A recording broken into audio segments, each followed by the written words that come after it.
Live from WBFF in Baltimore, this is Fox 45 Morning News. Well, the flock is waking up victorious, taking a live look over M&T Bank Stadium, where the Ravens, they beat the brakes off the Houston Texans yesterday, 34-10. This win, very historic for the team. The first time they're heading to the AFC Championship since 2012, and it will be Baltimore's first time hosting this match since 1971. Thanks for being with us this Sunday, January 21st. I'm Taylor Stewart. Let's talk about your forecast, though, because that snow melt isn't melting. Meteorologist Amy Aronson, it's really cold outside. Still really cold outside, but this week that's all going to change. So we've got to get through one more cold day. Here's a look at how cold it feels right now, feeling like 10 degrees in Westminster, 14 in Cockeysville, 17 in Baltimore. But I promise, a warm-up is coming soon. Just not today. So if you want to still enjoy the snow, maybe head out sledding. Today's great for it. Just still layer up. Don't forget the winter accessories. Actual temperatures in the 30s. Feel like temperatures will stick in the teens. We are enjoying sunshine, so that might help melt a little bit of that snowpack down. But today's also a great day to get some shoveling done before the week ahead, because after that, we're going to start to see some melting. Here's a preview of where your temperatures are headed. We'll jump from the 40s to the 50s to near 60 by week's end. The only downside to this warm up is that we're also tracking our next weather maker and a chance for rain. Coming up in 10 minutes, I've got an updated look at when that rain arrives and then how long it's going to stick around too. Taylor? All right, sounds good. I'm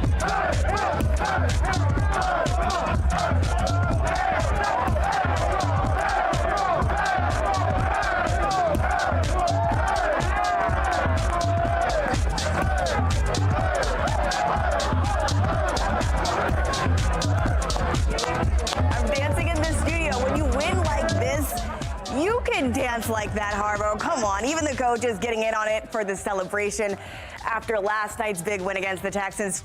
Coach John Harbaugh once again amazing the world with his incredible coaching abilities. I mean, really, though, the talk of the town, the dance moves here. So let's get right into the action here. The bank was rocking for the divisional round showdown as the Stars were out on the Ravens sidelines checking out the game, tied at 3 in the first. Lamar Jackson doing his MVP thing with a 23-yard pickup. And with that, the first quarter coming to an end. On to the second, though. Same drive, and this time it's Jackson to Nelson Aguilar wide open in the end zone, making the score 10-3 Ravens. But that was the only time they found the end zone in the first half before tying the game at 10-10. But get this, Lamar Jackson putting the cherry on top with his 4th touchdown of the game. Final score, 34-10, Ravens advancing to the NFC Championship. This is the first time since 2012. I thought our fans were incredible, man. It was deafening out there. So credit to our fans, first of all. Coaches and players, I thought, did a great job. Second half adjustments were really strong. And Lamar just played out of his mind along with our defense. Everybody did. So proud of our guys. It's the first step. The next step is in front of us. We'll find out who we play after tomorrow, and we're looking forward to it. Well, look, the next time the Ravens host the winner of the Bills and the Chiefs, that is for the AFC Championship run. But this morning, Baltimore is definitely showing off their pride on social media, and it's just pouring in here. A new tweet here from the mayor next. Look at this.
Turning now to your session 2024 coverage. In Annapolis, lawmakers are trying to finalize the governor's budget proposal and avoid a massive deficit.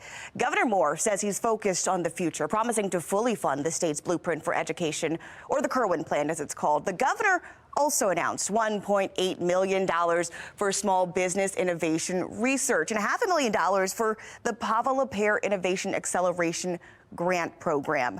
The governor's budget comes in at just over $63 billion for fiscal year 2025, which he says shrinks the state's structural deficit without raising taxes.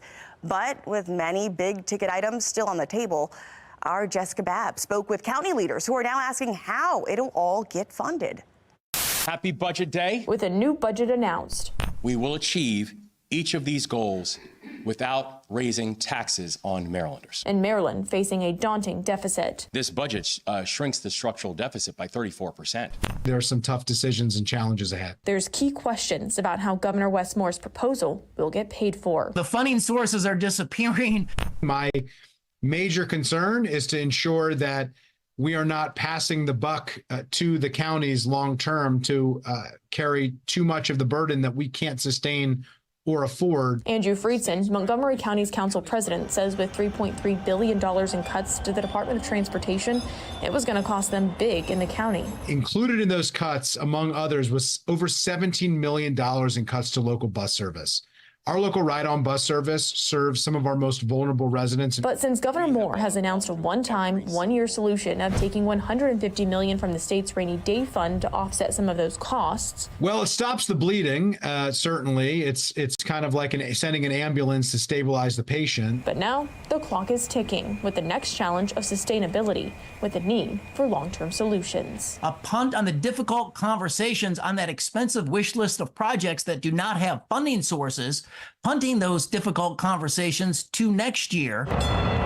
And it's not just transportation. There's other big ticket items that will cost billions, from $1 billion in clean energy initiatives, $3 billion on the Red Line project, and $3.8 billion on the Kerwin Commission and education reform. We're struggling with Kerwin. It was a gut punch. We need the state to step up to help us to fund it.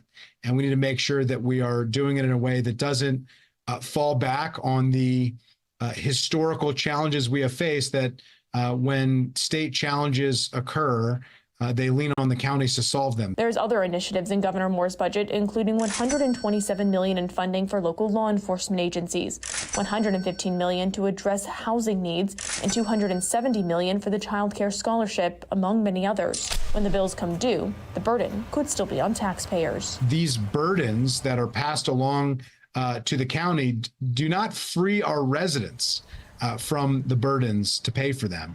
Jessica Babb, Fox 45 News. Well, the countdown to the AFC Championship is on. It's happening right here next Sunday. Why you shouldn't even bring up 2019 around this year's team. Plus, how the Flock is showing off their purple pride. And this upcoming week is going to look much different than last week. Instead of tracking snow, we're tracking mild temperatures and rain chances. Here's a preview of when our rain chances will be the highest in the week ahead. I'll take you through the timeline in more detail in just a couple of minutes. It's 10:43. You're watching Fox 45 Morning News.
Welcome into your morning sports report. I'm Rocco DeSangro. This city hasn't hosted an AFC championship game since 1970. The Ravens as a franchise haven't hosted one ever. But with a dominating win over the Texans in the AFC divisional round last night, that's all about to change. Players and coaches now one step closer to the ultimate goal. That's winning a Super Bowl, but they're taking things one game at a time, as they should.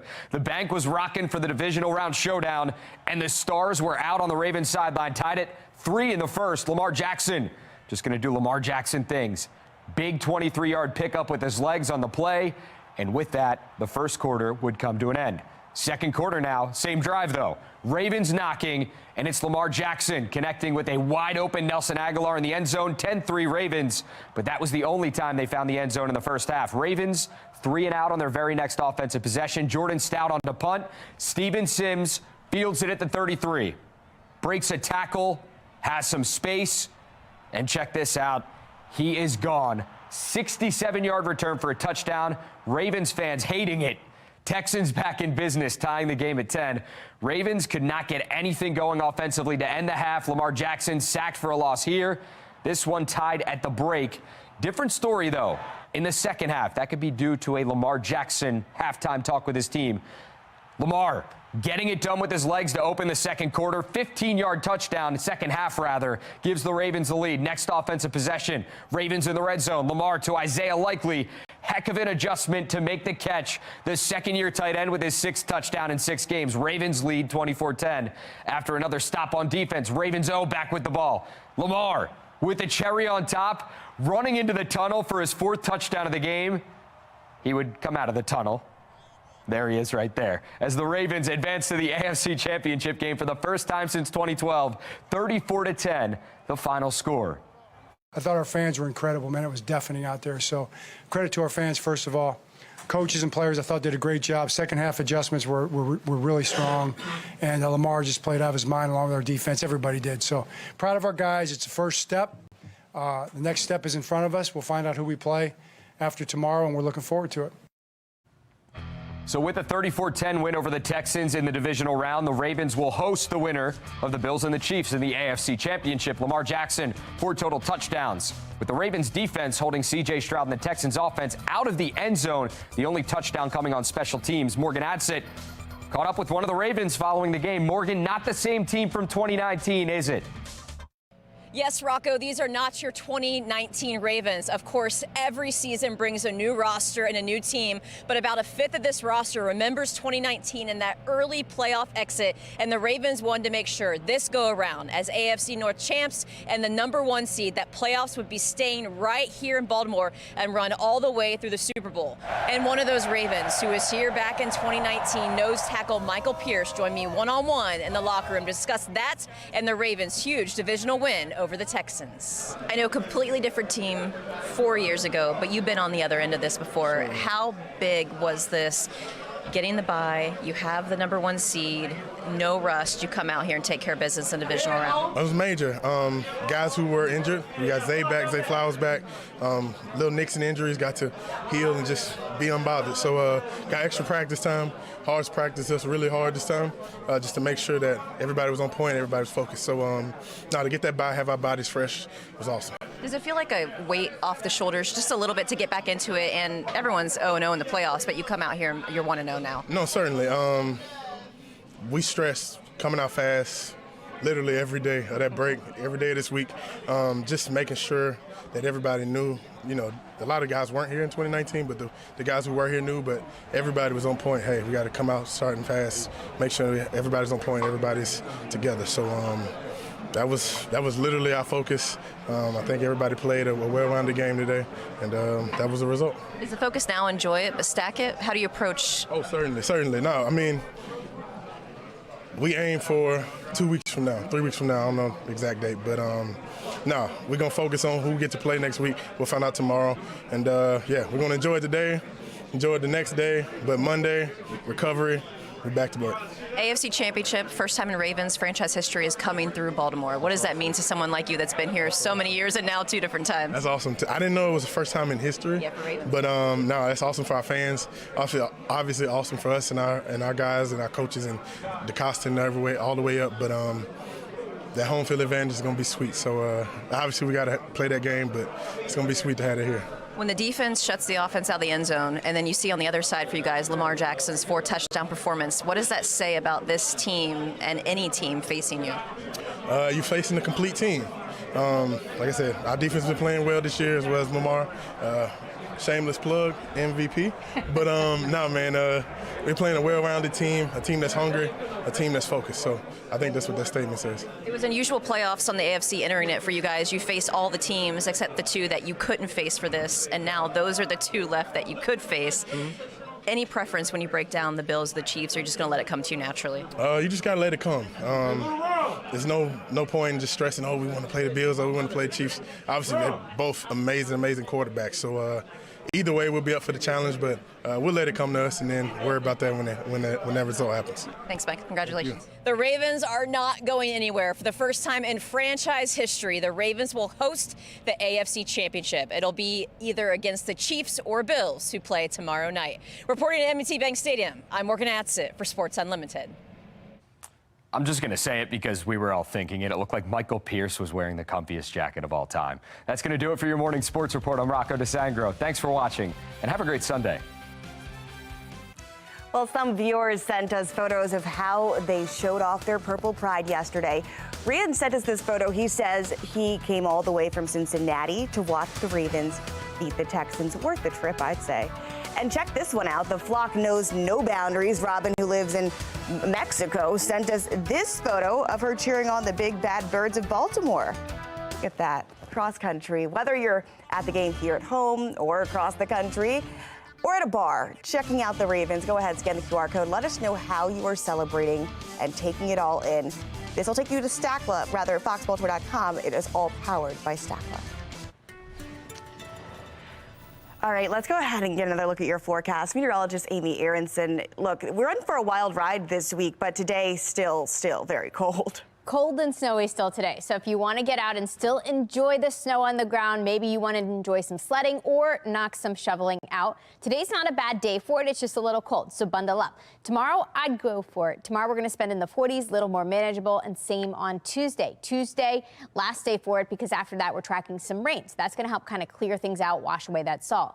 Looking down at M&T Bank Stadium, feels good to look down on it today. Victorious, of course. Lots of sunshine over Baltimore, 27 degrees. So that sunshine's a little deceiving. We make a run for low 30s today. We are going to be warming up this week before the rain returns midweek. And no real snow in sight for the rest of the week and actually for much of the month, too. Temperatures will be improving with each passing day, 30s to 40s to low 40s by Tuesday. And we've got 3 dry days ahead of us before that next weather maker gets here, too. Right now, all is quiet on the weather map. It's going to stay this way for several days as high pressure passes by. But then we are tracking that chance for rain starting Wednesday. And future scan shows high pressure passing by briefly Monday, clouds returning Tuesday, and then here comes that next weather maker. Showers start to stream in by Wednesday afternoon, and then they don't stop. We've got this steady stream of rain that will take us through Thursday and Friday, and actually through the start of the weekend, too. But it will be rain because according to the Climate Prediction Center, above average temperatures are likely not only this week, but actually through the end of the month heading into early February. This outlook takes us all the way through February 3rd. The 14-day outlook shows a really decent chance for above average temperatures all the way through that point. And that will continue for the big Ravens game now this upcoming Sunday at M&T Bank Stadium. Unfortunately, it looks like we are tracking some scattered showers and a little bit of rain for that game. But take note of these numbers. Much more comfortable than it was yesterday there at M&T Bank Stadium, with temperatures starting off around 50 degrees for kickoff. I'll show you how long these milder temperatures are going to stick around in our full 7-day forecast in just a couple of minutes. It's 10:54. You're watching Fox 45 Morning News.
10, 57 on this Sunday morning. Low 30s today. It feels a little better out there. It's still a little breezy, but the sun is shining, so that makes everything better. Sunshine sticks around Monday, but after that, we're tracking a new weather maker. Rain returns Wednesday with milder temperatures. We're talking 50s, a stretch of the 50s that will take us through the end of the week and actually into next weekend, too.